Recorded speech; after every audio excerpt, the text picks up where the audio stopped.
नमस्ते दोस्तों, आपका स्वागत है हमारे चैनल में। आज हम डिस्कशन करने वाले हैं एंटीपार्टम हेमरेज के बारे में।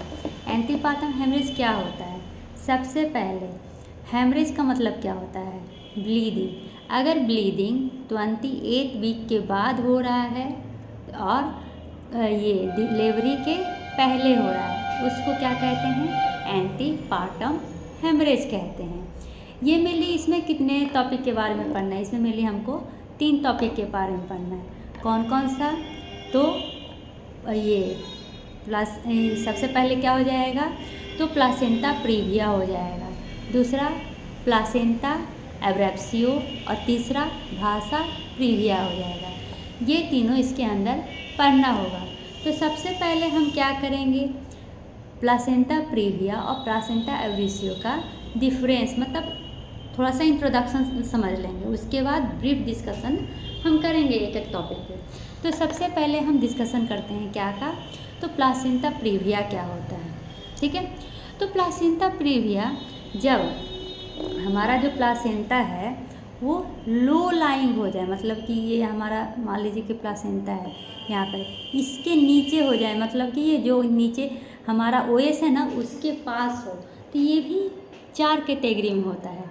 लो लाइंग प्लासेंटा 2 होता है, टाइप 1 टाइप 2 आ जाता है। एक तो ये जो आपका लोअर सेगमेंट है, अपर सेगमेंट है, उससे थोड़ा नीचे लोअर सेगमेंट में हो जाए, ठीक है, पहला हो जाएगा। दूसरा क्या हो जाएगा? मार्जिन के पास होगा। तीसरा पार्शियली कवर्ड, चौथा फुल्ली कवर्ड। तो ये 4 टाइप समझ गए। अब इसमें पेशेंट आपके पास कैसे आएगा? तो इसमें जो पेशेंट आएगा ना वो कहेगा मैम, ये जो पेशेंट होगा 28 वीक को क्रॉस कर चुका होगा और कहेगा मैम मेरे को स्लाइट ब्लीडिंग हो रहा है। और ये ब्लीडिंग कैसा होगा? डार्क होगा या ये अभी जो नया नया ब्लीडिंग आता है वो होगा? तो फ्रेश ब्लीड होगा, ठीक है। यहाँ तक समझने में कोई भी दिक्कत नहीं है। और ये जो ब्लीडिंग होंगे क्या वो पेनफुल होंगे? नहीं। तो कहेगा मैम मैं एकाएक बाथरूम गई तो देखी कि ब्लीडिंग हो रहा है, हमको कोई दर्द उर्द नहीं है, कुछ भी नहीं हो रहा है। तो सबसे पहले हम लोग क्या करेंगे? धड़कन देखेंगे बच्चे का, तो बच्चे का धड़कन है, प्रेजेंट है। यूट्रस देखेंगे तो रिलैक्स है लेकिन टेंडर नहीं है। तो हम क्या समझेंगे कि कौन सा है? क्या ये प्लासेंटा प्रीविया है या प्लासेंटा एब्रेप्सियो है? तो ये हो जाएगा प्लासेंटा प्रीविया, ठीक है। अब वही हो गई कि एक पेशेंट आपके पास आई और बोली मैम बहुत कस के पेट दर्द कर रहा है और ब्लीडिंग नीचे से हो रहा है। धड़कन चेक किए तो ठीक था, और जब ब्लड देखे नीचे वाला तो कैसा हो जाएगा? डार्क रेड कलर का होगा, ठीक है। यूट्रस को चेक किए तो वो क्या है? हार्ड है और टेंडर है। तो हम क्या समझेंगे? वो क्या है? प्लासेंटा एब्रेप्सियो है, ठीक है। तो यहाँ तक समझने में कोई भी दिक्कत नहीं है। ये हम क्या दे रहे हैं? ब्रीफ डिस्कशन कर रहे हैं दोनों के बारे में, ठीक है। अब दोनों में सबसे पहले इन्वेस्टिगेशन ऑफ चॉइस क्या होगा? तो TVS ट्रांस वेजाइनल ये सोनोग्राफी कर लिए, ठीक है। तो अगर हम प्लासेंटा प्रीविया है तो इसमें हमने क्या पढ़ा? इसके 4 टाइप होते हैं। First 2 type low lying placenta में आ जाता है। पहला लो लाइंग प्लासेंटा कहलाता है, दूसरा मार्जिनल प्लासेंटा कहलाता है। मार्जिन कहने का क्या मतलब है? With in the 2 centimetre of OS. तीसरा क्या हो जाएगा? पार्शियली हो जाएगा। चौथा कंप्लीटली हो जाएगा। प्रेजेंटेशन पूछे तो पेनफुल ब्लीडिंग हो जाएगा, पेनलेस ब्लीडिंग होगा, और जो हमारा यूट्रस है नॉन टेंडर और रिलैक्स हो जाएगा। फीटर अल्ट्रासाउंड प्रेजेंट है। इन्वेस्टिगेशन ऑफ चॉइस में हम देखें तो क्या हो जाएगा? Transvaginal sonography. इसका मैनेजमेंट कैसे करेंगे? क्या हम इसमें पर वेजाइनल एग्जामिनेशन करेंगे? नहीं, इसमें पर वेजाइनल एग्जामिनेशन नहीं किया जाता। इसमें हम सिर्फ इंस्पेक्शन करते हैं। जैसे कि ब्लीडिंग भी आ रहा है ना, तो आप हाथ अंदर डाल के नहीं देखिएगा, आप सिर्फ देखिएगा कि ब्लीडिंग आ रहा है कि नहीं आ रहा है। इंस्पेक्ट कीजिएगा, नहीं कि पर वेजाइनल एग्जामिनेशन कीजिएगा, ठीक है। अगर ये जो ब्लीडिंग हो रहा है वो टर्म पे आ रहा है तो आप सिजेरियन कर लीजिए, ठीक है।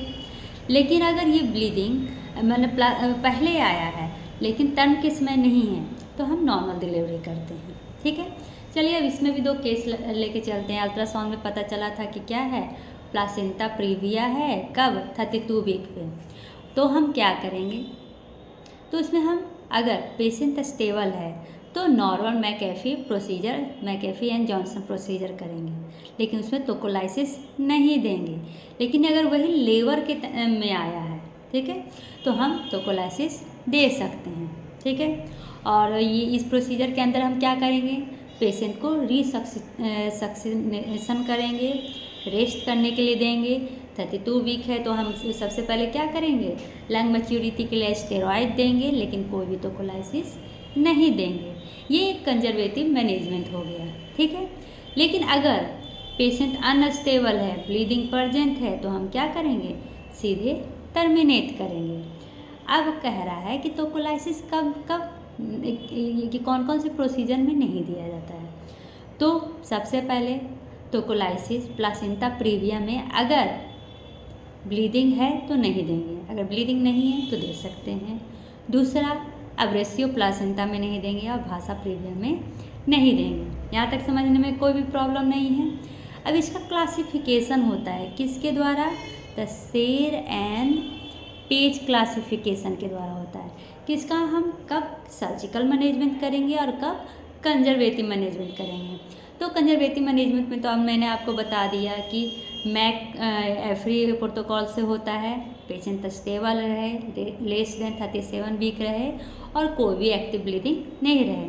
सर्जिकल मैनेजमेंट में हम क्या करेंगे, सिजेरियन करेंगे। कब, जब अनस्टेबल रहे, ग्रेटर देन 37 वीक रहे, ये कंटिन्यू रहे ब्लीडिंग और पेशेंट लेबर में जा रहा है, फीटल डिस्ट्रेस है या बेबी डेड हो चुका है। यहाँ तक समझने में कोई भी नहीं प्रॉब्लम है। इसका रिस्क फैक्टर क्या हो सकता है, इसका रिस्क फैक्टर है मल्टीपैरिटी, मतलब बहुत सारा बच्चा हो चुका है, 5, 6, 7, 8, एज 35 साल से बड़ा हो चुका है, पहले से सिजेरियन है, स्मोकिंग करती है, पहले क्या हो चुका है, क्यूरातेज हो चुका है। इसका क्लासिफिकेशन हमने 4 टाइप में किया था, type 1, type 2, type 3, type 4। Type 1 और 2 में 2 होता है, एंटीरियर और पोस्टीरियर। अगर टाइप 1 और 2 एंटीरियर रहे तो उसको माइल्ड कहेंगे। टाइप 2 पोस्टीरियर 3, 4 को हम सीवियर केस में कहेंगे। लेकिन डेंजरस अगर कोई पूछेगा, डेंजरस प्लासेंटा प्रीविया कब होता है, तो टाइप 2 पोस्टीरियर, उसको क्या हम कहते हैं, डेंजरस कहते हैं, ठीक है। तो अब इसका अगर कहेंगे कि हम होम में क्या मैनेजमेंट करेंगे, हॉस्पिटल या ट्रांसफ़र के समय का मैनेजमेंट करेंगे। तो होम में मैनेजमेंट ये है कि आप जैसे ही पता चले उन्हें बेड रेस्ट कर दें, वाइटल मॉनिटरिंग करें और ब्लड लॉस कितना हुआ है उसको देखें, लेकिन कभी भी वेजाइनल एग्जामिनेशन नहीं करें, ठीक है। हॉस्पिटल, ओसा हॉस्पिटल में भेजना चाहिए जहाँ पर फ्लाइंग स्क्वेड हो, क्या हो, फ्लाइंग स्क्वेड हो। अब आप सोच रहे होंगे ये नया टर्म क्या हो गया, फ्लाइंग स्क्वेड।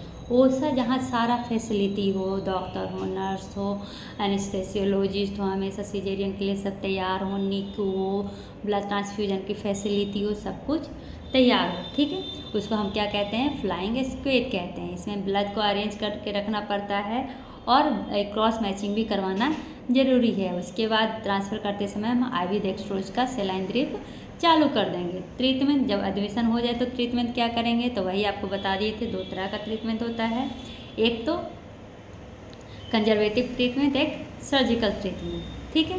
तो अगर ये कहें कि जो कंजर्वेटिव ट्रीटमेंट है उसमें हेमोग्लोबिन कितना होना चाहिए, तो 10 ग्राम से ज़्यादा होना चाहिए, ACT 30% से ज़्यादा होना चाहिए, ठीक है, फीटल डिस्ट्रेस प्रेजेंट नहीं होना चाहिए। सिजेरियन के लिए हमने क्या बोला था कि अगर विदिन द 2 सेंटीमीटर रहा मैटरनल ओएस से तो हम सिजेरियन करेंगे, लेकिन अगर 2 सेंटीमीटर से ऊपर रहा तो हम वेजाइनल डिलीवरी भी कर सकते हैं। तो ये शॉर्ट इंट्रोडक्शन हो गया प्लासेंटा प्रीविया के बारे में। अब हम शॉर्ट इंट्रोडक्शन करते हैं किसके बारे में, तो प्लासेंटा अब्रप्सियो के बारे में, ठीक है। इसमें क्या होगा, पेशेंट आएगा जिसको पेनफुल ब्लीडिंग होगा, पोस्टपार्टम हेमरेज भी हो सकता है और इसमें जो ब्लड रहेंगे वो डार्क कलर का रहेगा, ठीक है। अगर ये यूट्रस को हम फील करेंगे तो वो हार्ड और टेंडर रहेंगे, ठीक है। फीटल हर्सोन एब्सेंट रहेगा और जो यूट्रस का हाइट रहेगा ना वो गेस्टेशनल एज के बराबर रहेगा, ठीक है। इसमें कभी कभी एब्सेंट भी हो सकता है, कभी कभी प्रेजेंट भी हो सकता है। तो वो जब एब्सेंट होगा तो वो किस कंडीशन में आ जाएगा, तो सिजेरियन की कंडीशन में आ जाएगा। मैनेजमेंट में हम क्या करेंगे, अगर टर्म रहा तो रिसक्सिनेशन करेंगे, फीटल डिस्ट्रेस प्रेजेंट रहा, फीटल हार्ट रेट 110 से कम रहा तो हम सीधे सिजेरियन कर देंगे। नॉर्मल डिलीवरी में इसमें क्या होता है, ARM किया जाता है, आर्टिफिशियल रप्चर ऑफ मेम्ब्रेन किया जाता है। प्रोस्टाडीन देंगे जिससे क्या होगा, प्रोस्टाडीन रिलीज होगा और इसमें हम ऑक्सीटॉक्सिन देते हैं। लेकिन 32 वीक पे रहे तो हम क्या करेंगे, सबसे पहले तो स्टेरॉइड देंगे, रेस्ट करने के लिए कहेंगे, सिडेशन देंगे, मतलब जितना हो सके उतना सो सकें। इसमें सिजेरियन नहीं होगा, ARM होगा, लेकिन कोई भी तो कोलाइसिस नहीं देंगे। ये हमारा शॉर्ट इंट्रोडक्शन हो गया किसके के बारे में, तो हमारा ये हो गया क्या के बारे में, तो प्लासेंटा अब्रप्शन के बारे में। अब इसका थोड़ा सा और शॉर्ट इंट्रोडक्शन कर देते हैं जिसमें दोनों का डिफरेंस हो जाएगा, ठीक है। इसी दत्ता बुक से लिया गया है। सबसे पहले हमने क्या बताया था कि प्लासेंटा प्रीविया और एब्रेसियो प्लासेंटा में नेचर ऑफ ब्लीडिंग कैसा होगा, तो इसमें पेनलेस होंगे और ये ब्लीडिंग रिवील होगा जब आप बाथरूम जाइएगा, ये ब्लीडिंग क्या होगा, ब्राइट रेड होंगे, ठीक है। उसके बाद अगर यही बात अगर ये एब्रेसियो में देखा जाए तो ये पेनफुल होंगे, टेंडर होगा और ये 3 तरह का हो सकता है, रिवील्ड, कंसील्ड और मिक्स। ये सब आपको जब एब्रेसियो प्लासेंटा पढ़ाएंगे तो बताऊंगी।